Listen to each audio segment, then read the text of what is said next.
पितृविसर्जन, जो पितृपक्ष के अंतिम दिन यानी महालया अमावस्या को होता है, केवल एक कर्मकांड का अंत नहीं है, बल्कि एक बहुत ही गहरी आध्यात्मिक प्रक्रिया का समापन है।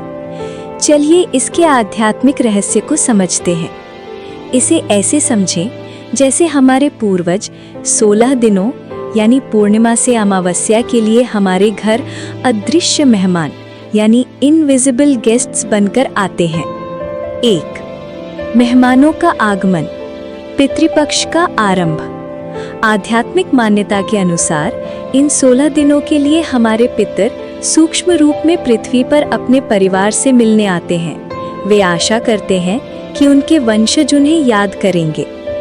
2. मेजबानी और सेवा, श्राद्ध और तर्पण।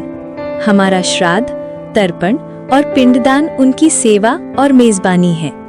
जैसे हम अपने घर आए मेहमान को भोजन और जल देकर संतुष्ट करते हैं, वैसे ही इन कर्म कांडों से हम अपने पितृ मेहमानों को ऊर्जा और तृप्ति यानी संतुष्टि प्रदान करते हैं।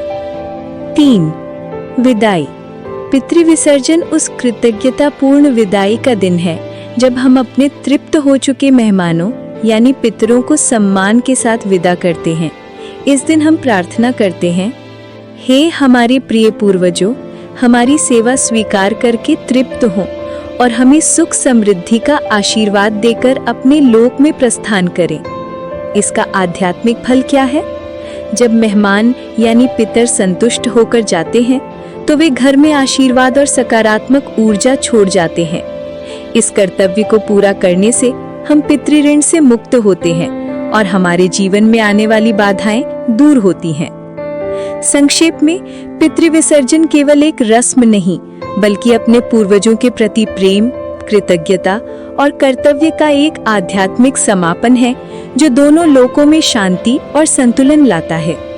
यह एक आध्यात्मिक प्रक्रिया है जिसमें हम अपने पूर्वजों को ऊर्जा और शांति प्रदान करके उन्हें उनकी यात्रा पर आगे भेजते हैं और बदले में उनके आशीर्वाद से हम पितृऋण से मुक्त होकर अपने जीवन में संतुलन और समृद्धि प्राप्त करते हैं।